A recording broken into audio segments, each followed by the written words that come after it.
שלום חברים, אז לאחרונה אני רואה אנשים מדברים הרבה על שקל דולר, כי השקל בעצם התחזק והגיע לרמה של פחות מ3 שקלים לדולר, והרבה אנשים עכשיו שקנו דולרים לפני הם בהפסד, והרבה אנשים חושבים אם זה הזמן עכשיו לקנות דולרים. אז קודם כל אני אגיד לכם, שמי ויקטוריה, אני סוחרת בקריפטו ומניות בשיטת הגלים של אליוט, ומי שמכיר, המידע שאני אתן לכם עכשיו הוא יהיה מאוד רלוונטי. מי שלא מכיר יכול להגיד שזה הכל שטויות וזה לא יקרה, אבל רק עם הזמן אנחנו נראה אם זה באמת מה שקורה.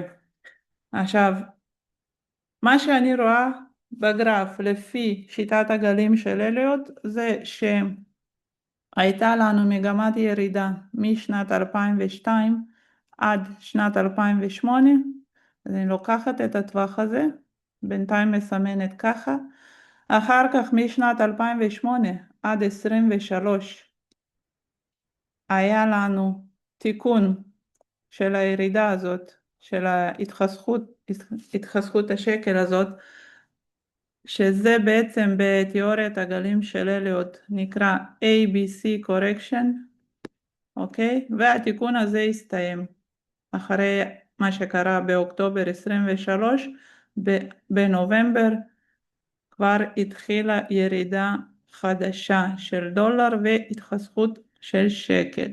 עכשיו,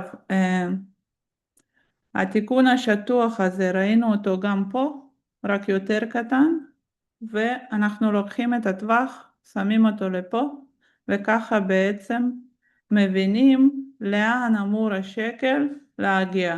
זה לא אומר שפה הוא יעצר, הוא יכול להתחזק עוד יותר, אבל זה לפחות לשם הוא יגיע 99.9%.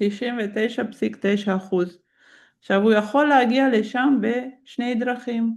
דרך אחת זה בעצם הוא עשה גל אחד למטה, תיקון שטוח ועוד גל, וכשיגיע לרמה הזאת בערך 2.6, 2.65, אז זהו, הוא יעצר. ואיך אנחנו נדע מתי שהמגמה התהפכה? הוא צריך להגיע לרמה הזאת,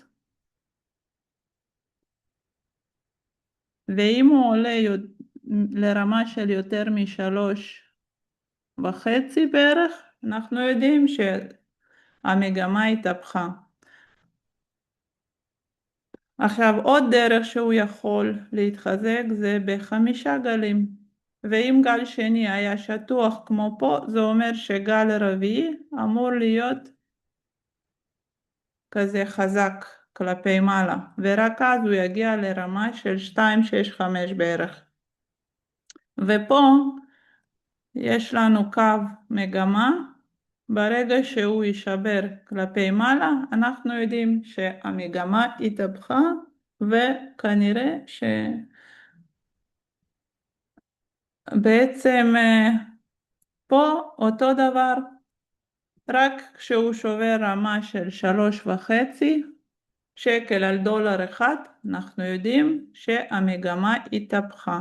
קודם הוא צריך לשבור את קו המגמה הזה, ואז לשבור את הרמה הזאת, ורק אז נוכל לדעת שהמגמה התהפכה. כרגע הכיוון שלו עדיין כלפי מטה, וזה שכולם מדברים על זה עכשיו, זה עוד סימן שההתחזקות של השקל עוד לא הסתיימה. זהו, זה מה שרציתי להגיד לכם.